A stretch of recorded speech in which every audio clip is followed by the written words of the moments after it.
Indonesia, sebuah negara yang kaya akan warisan budaya juga sumber daya alam yang melimpah.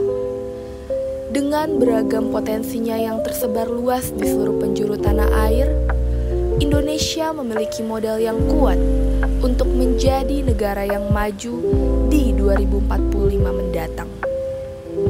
Genap 100 tahun kemerdekaannya, Indonesia akan menduduki ekonomi terbesar keempat di dunia. Terbebas dari jebakan negara berpendapatan menengah dan menjelma menjadi negara maju. Maka inilah cara untuk mencapai harapan tersebut.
Sebagian besar aktivitas saat ini menerapkan model ambil jadi limbah, yang mana hal ini tidak berkelanjutan terhadap sumber daya planet kita.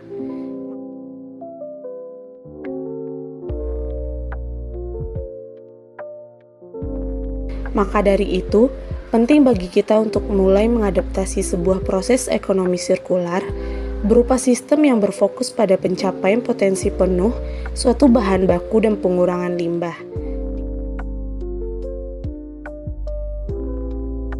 Di mana dalam hal ini kita dapat menggunakan kembali dan memproses kembali produk sampingan menjadi aset yang dapat diperbaharui atau digunakan kembali melalui pemasukan kembali limbah ke dalam proses produksi. Pendekatan ini secara signifikan dapat mengurangi polusi sekaligus menghemat biaya. Konsep circular economy adalah konsep inovatif dan revolusioner yang menentang proses manufaktur dan konsumsi tradisional. Konsep ekonomi awam yaitu linear ekonomi memberlakukan produk dengan prinsip beli, gunakan, dan buang. Sedangkan prinsip circular economy adalah produksi barang dilakukan dengan mendesain material agar dapat didaur ulang, sehingga selalu ada nilai tambah dari setiap olahan yang dilakukan dan menekan residu sampah hingga nol. Dan inilah contoh-contoh penerapan circular economy yang dapat membawa Indonesia menuju Indonesia Emas 2045. Plastik-plastik yang telah digunakan dari rumah tangga dan juga mungkin sebagian dari industri. Kita memakai waste-nya ini jenisnya HDPE. Jadi memang yang asalnya sebagian besar mayoritas adalah kantong kresek. Udah sampai di sini kita timbang, setelah ditimbang kita proses masuk ke dalam pabrik untuk diproses. Ya prosesnya seperti mesin cuci. Sambil proses ke dalam mesin disortir, dicacah, digibrik agar kotoran-kotorannya itu lumpurnya hilang. Ya, setelah itu proses pengeringan. Proses pengeringan baru kita packing. Oke.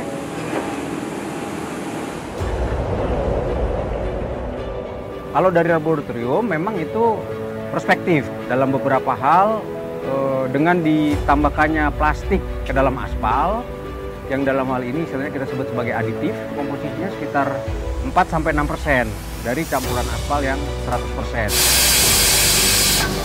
Dan memang dari hasil uji laboratorium kemarin itu relatif ada peningkatan kalau menggunakan plastik.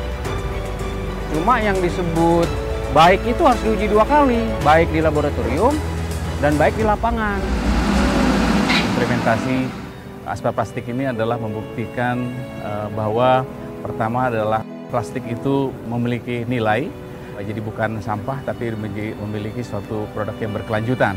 Kita harapkan dengan adanya aspal plastik ini tentu akan mengurangi beban lingkungan terhadap sampah. Sampah akan berkurang. Tentunya ini adalah solusi, tapi solusi yang lebih besar adalah pertama kita merubah cara berpikir kita, kemudian nambah perilaku kita terhadap plastik. Jadi kita harapkan mulai dari diri kita sendiri bertanggung jawab terhadap sampah yang kita produksi, yang kita keluarkan, sehingga nanti tidak menjadi beban lingkungan. Menurut saya adalah plastik itu terlalu mahal untuk dijadikan sampah.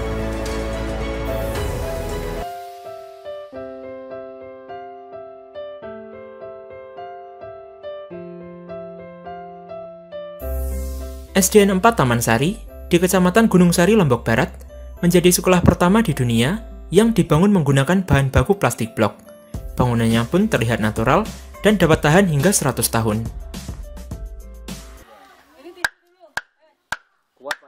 Warga Desa Lowaduri Ilir, Kecamatan Lowaduri, Kabupaten Kutai Kartanegara ini menunjukkan paving block yang diolahnya dari plastik, keras seperti batu. Setiap 3 hari sekali mengumpulkan sampah rumahan berupa plastik memang jadi aktivitas rutin warga. Sampah kemudian dilebur, lalu dicetak. Supaya mengeras, hasil cetakan plastik dimasukkan ke dalam air. IPB sendiri memiliki mesin insinerator,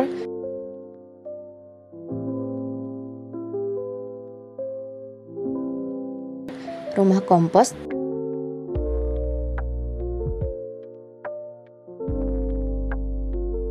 dan program pembuatan paving block untuk mendukung sirkular ekonomi.